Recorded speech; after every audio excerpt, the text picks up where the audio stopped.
Hello बच्चों, आपका स्वागत है आपके अपने YouTube चैनल गुरुकुल एकेडमी पर। बच्चों, आज के वीडियो में हम प्रश्नावली 9.1 के क्वेश्चन नंबर 15 एवं क्वेश्चन नंबर 16 को सॉल्व करेंगे। इसके साथ ही जो हमारा प्रश्नावली 9.1 है समाप्त हो जाएगा। इसमें प्रश्नावली 9.1 में टोटल 16 प्रश्न पूछे गए थे।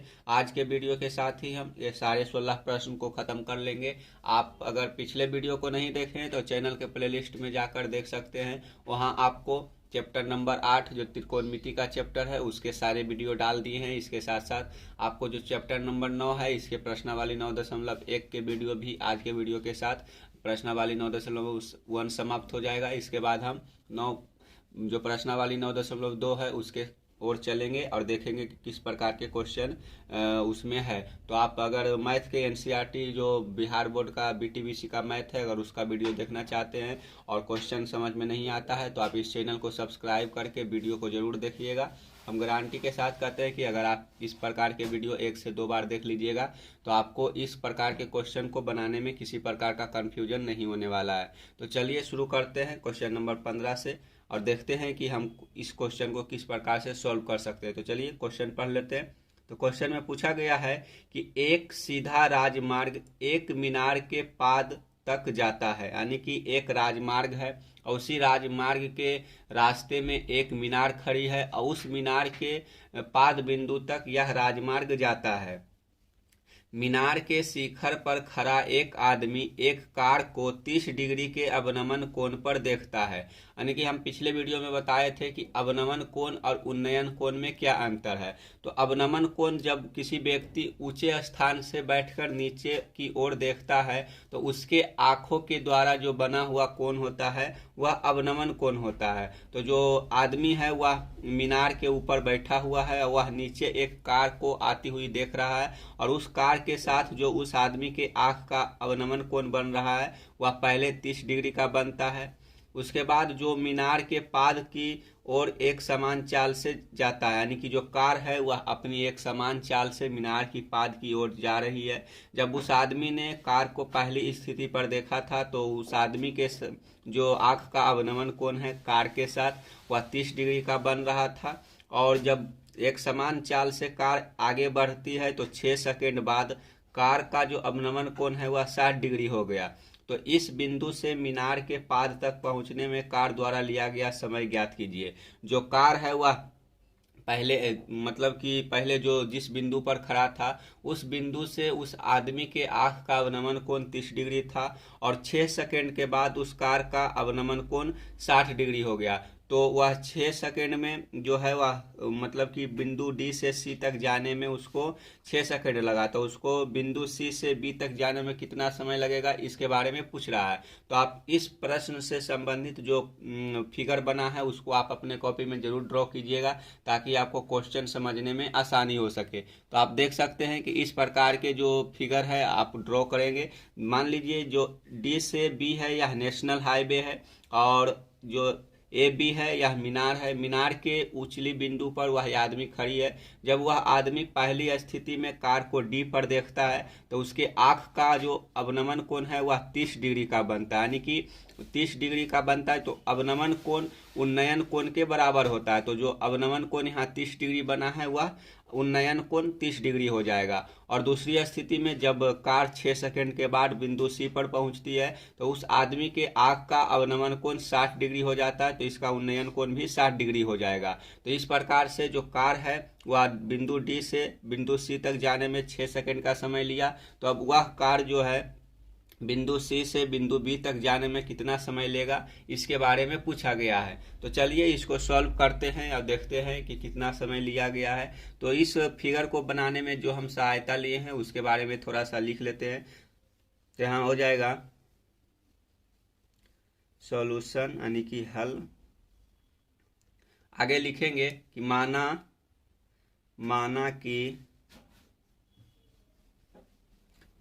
कि कार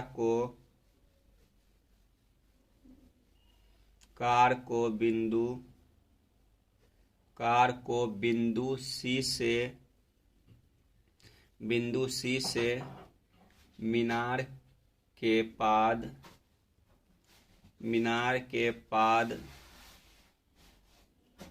बी तक पहुंचने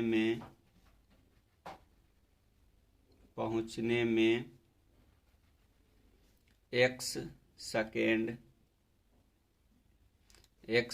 समय लगता है। यानी कि पहली स्थिति में कार को डी से सी तक जाने में 6 सेकंड लगा, तो अब सी से बी तक जाने में कितना सेकंड लगेगा, तो इसको हम x मान लिए हैं और वही हम यहाँ x लिख दिए हैं। तो हम यहाँ लिख देंगे कि x सेकेंड समय लगता है। ठीक है, अब आगे चलेंगे। आगे हम त्रिभुज ए बी सी में, यानी कि जो त्रिभुज ए बी सी है इसमें चलेंगे और इसका जो भी मतलब कि एक इक्वेशन निकलेगा उसको हम देखते हैं। तो यहाँ लिख लेंगे त्रिभुज, या फिर यहाँ लिखेंगे समकोण त्रिभुज ए बी सी में। ठीक है, और त्रिभुज ए बी सी में आपको थीटा बराबर 60 डिग्री दिया हुआ है, तो लिखेंगे थीटा बराबर 60 डिग्री। ठीक है, और आप ये जो मीनार की ऊंचाई है उसको h मान सकते हैं, तो यहाँ हम लिख लेते हैं। आप लिख सकते हैं अपने कॉपी में, अगर जगह बचा हो, अगर नहीं बचा हो तो आप यहाँ h संकेत के रूप में दे सकते हैं। तो आगे लिखेंगे, जब हमको मीनार की जो h और x के अनुपात को ज्ञात करना है, तो लंब और आधार के अनुपात को ज्ञात करने के लिए tan थीटा का प्रयोग करते हैं। तो हम tan थीटा का प्रयोग करेंगे तो हो जाएगा tan थीटा बराबर लंब बटे आधार होता है। ठीक है, तो लंब के जगह पर यहाँ ए बी है तो यहाँ ए बी लिख लेंगे। ठीक है, और आधार के जगह पर बी सी है तो बी सी लिख लेंगे। आगे चलेंगे, आगे थीटा के स्थान पर 60 डिग्री है तो हो जाएगा tan है वह 60 डिग्री हो जाएगा। तो tan 60 डिग्री बराबर हो जाएगा, ए बी के स्थान पर क्या है, ए बी के स्थान पर h है तो यहाँ h लिख लिए हैं, और बी सी के स्थान पर x है तो x लिख लिए। ठीक है, इतना आप समझ गए होंगे। अब हम इसको इक्वेशन मतलब कि इक्वेशन के रूप में इसको लाएंगे तो आगे हो जाएगा। आगे क्या हो जाएगा, तो जो tan 60 डिग्री है इसका मान √3 होता है, तो यहाँ हो जाएगा √3 बराबर h बटे x। ठीक है, आगे क्या हो जाएगा, आगे हो जाएगा आगे h बराबर, जब इसको तिर्यक गुना करेंगे तो h बराबर हो जाएगा √3x। ठीक है, इतना हो गया, इसको हम इक्वेशन 1 मान लेंगे। ठीक है, आप इतना समझ गए होंगे। अब आगे चलते हैं, यह इक्वेशन हो गया।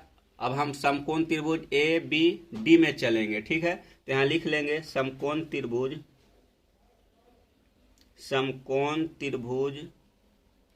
ए बी डी में। ठीक है, तो त्रिभुज ए बी डी में चलेंगे। इसका थीटा का मान कितना है, तो थीटा का मान है 30 डिग्री, तो यहाँ लिख लिए 30 डिग्री। अब आगे चलते हैं, इसको कागज को थोड़ा सा ऊपर करते हैं फिर आगे बढ़ते हैं। तो आगे क्या हो जाएगा, चलिए आगे देखते हैं।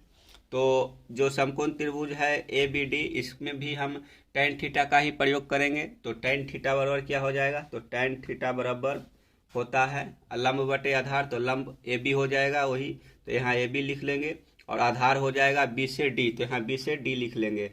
आप इस फिगर को अपने कॉपी में जरूर बनाइएगा ताकि आपको आसानी से समझ में आ सके। तो थीटा बराबर क्या हो जाएगा यहाँ, तो थीटा बराबर हो जाएगा 30 डिग्री, तो हो जाएगा tan 30 डिग्री बराबर ए बी के स्थान पर h है, और बी डी के स्थान पर हम क्या लिख सकते हैं, तो बी डी के स्थान पर हमको क्या बोलते हैं, हमको यहाँ हो जाएगा बी सी प्लस हो जाएगा डी सी। ठीक है, आगे क्या लिखेंगे, तो आगे हो जाएगा tan 30 डिग्री होता है इसका मान होता है 1 बटे √3, तो यहाँ 1 बटे √3 लिख लिए, और बराबर हो जाएगा किसके, तो h बटे, तो BC हमको 6 सेकंड, जो BC है BC की बीच की जो समय रेखा है वह 6 सेकंड दिया हुआ है, तो यहाँ 6 लिख लेंगे, 6 हो जाएगा, और प्लस जो BC है वह x दिया हुआ है तो x हो जाएगा। ठीक है, आगे हो जाएगा, आगे क्या हो जाएगा, तो जब इसका तिर्यक गुना करेंगे तो तिर्यक गुना करने पर 6 + x हो जाएगा,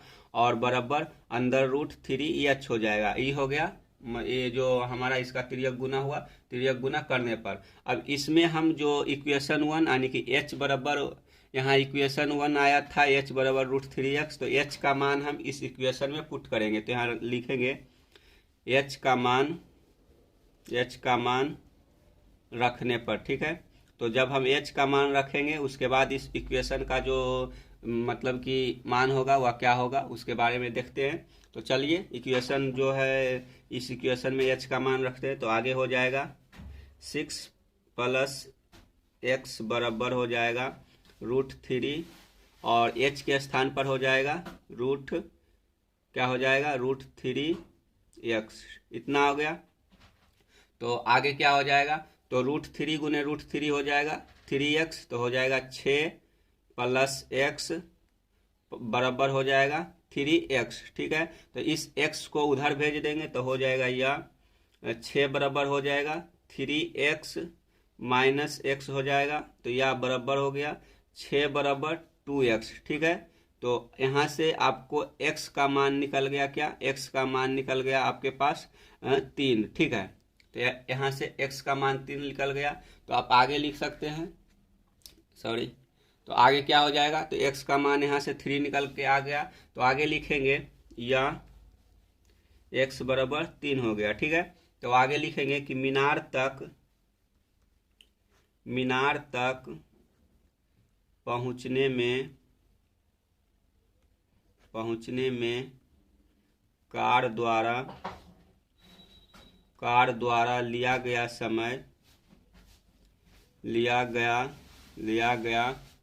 समय बराबर होगा समय x बराबर क्या हो जाएगा, x बराबर 3 सेकेंड।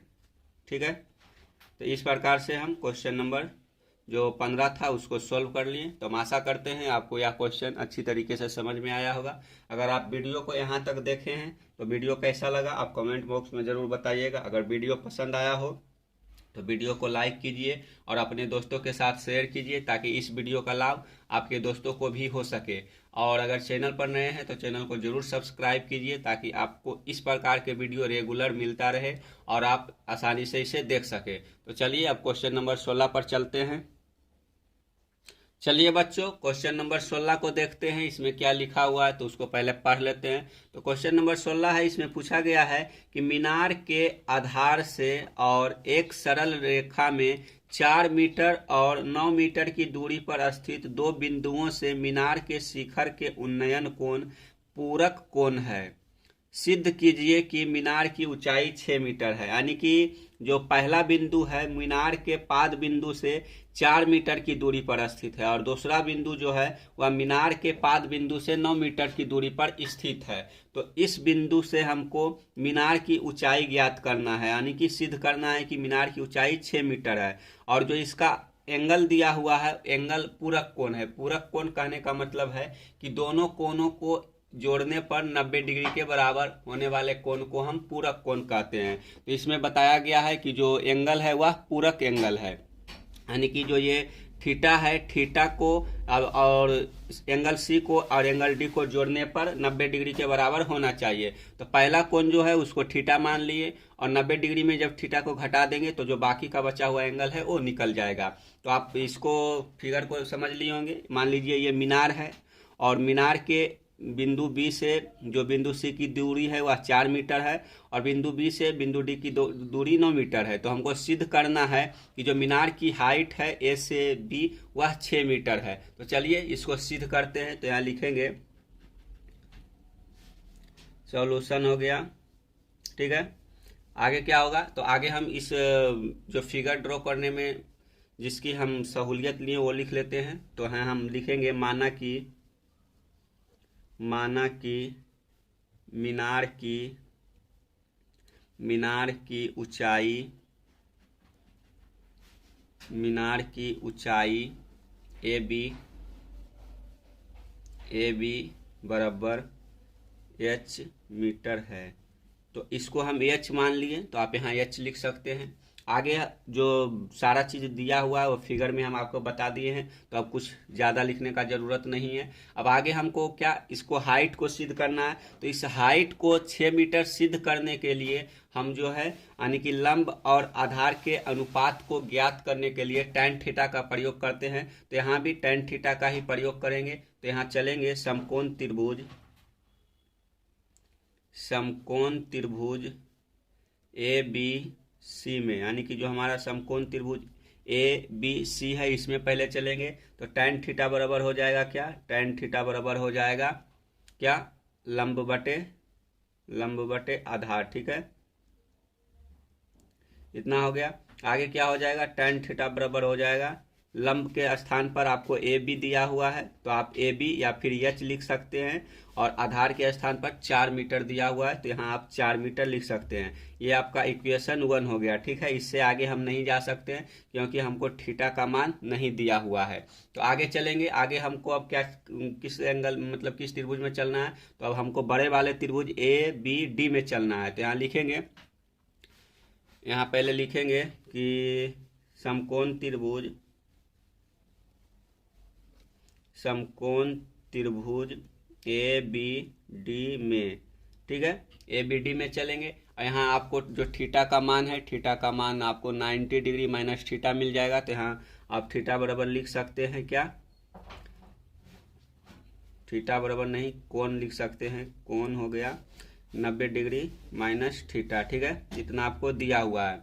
अब यहाँ भी हम जो इसका लंब और आधार का रेशियो निकालना है तो यहाँ भी हम tan थीटा का ही प्रयोग करेंगे। तो लिखेंगे tan थीटा बराबर ए बी लंब हो गया और बी डी आधार हो गया। ठीक है, आप बी डी के स्थान पर और क्या लिख सकते हैं, तो बी डी के स्थान पर जो अभी मतलब कि 9 मीटर दिया हुआ है तो उसको रहने देते हैं, लिख लेंगे बाद में आगे चल के। तो यहाँ लिख लेंगे यह थीटा बराबर क्या हो जाएगा, तो थीटा बराबर 90 डिग्री माइनस थीटा दिया हुआ है तो tan थीटा के स्थान पर 90 डिग्री माइनस थीटा हो जाएगा। ठीक है, और ए बी के स्थान पर एच हो जाएगा और बी डी के स्थान पर 9 हो जाएगा। ठीक है, तो जो जब हम इसको क्या बोलते हैं, जो tan थीटा है, tan थीटा एक फार्मूला होता है, tan theta 90 degree minus theta बराबर होता है cot थीटा। ठीक है, तो यहाँ पर हमको क्या है, यहाँ पर हमको tan जो है यहाँ पर हमको tan 90 डिग्री माइनस थीटा का मान दिया हुआ है तो इसको हम cot थीटा में चेंज कर सकते हैं। तो यहाँ हो जाएगा tan थीटा के स्थान पर cot हो जाएगा, cot थीटा हो जाएगा, क्योंकि tan 90 डिग्री माइनस थीटा बराबर होता है cot थीटा, एक फार्मूला होता है तो उसी का हम प्रयोग किए हैं। तो tan 90 माइनस थीटा के स्थान पर cot थीटा हो गया। तो cot थीटा बराबर क्या हो गया, तो cot थीटा बराबर h/9 हो जाएगा। ठीक है, ये इक्वेशन 2 हो गया। ठीक है, इक्वेशन 2 हो गया। अब आगे चलेंगे, अब हम इस दोनों इक्वेशन को गुना कर देंगे। तो यहाँ लिखेंगे समीकरण 1 और 2 को गुना करने पर। ठीक है, गुना करने पर, तो इस दोनों इक्वेशन को हम गुना कर देंगे। तो गुना करने पर क्या हो जाएगा, तो जो हमारा इक्वेशन 1 था वो था tan थीटा और इधर हो जाएगा cot थीटा। ठीक है, बराबर हो जाएगा h/4 इंटू h/9, यानी कि जो लेफ्ट हैंड साइड था उसको हम एक साइड गुना कर दिए और राइट हैंड साइड जो था उसको एक साइड गुना कर दिए। तो आगे क्या हो जाएगा, आगे हो जाएगा tan theta into cot theta 1 के बराबर होता है। तो tan theta into cot theta जो होता है वह फार्मूला होता है कि tan theta into cot theta बराबर 1। तो यहाँ हो जाएगा बराबर 1 हो जाएगा इसके, और यहाँ हो जाएगा h गुने h, तो h स्क्वायर हो जाएगा और 9 गुने 4 तो हो जाएगा 9 चक 36। ठीक है, अब इसका हम तिर्यक गुना करेंगे तो तिर्यक गुना करने पर क्या होगा, तो हो जाएगा h स्क्वायर बराबर 36। ठीक है, तो जब हम h का मान निकालेंगे तो 36 रूट में हो जाएगा तो h बराबर हो जाएगा अंदर रूट 36 बराबर 6 हो जाएगा। ठीक है, तो जो h का मान है वो हमारा 6 निकल गया, 6 मीटर। तो हम यहाँ सिद्ध मतलब कि जो क्वेश्चन में दिया हुआ था सिद्ध करने के लिए वो 6 मीटर आ गया। तो हम लिख सकते हैं अतः मीनार की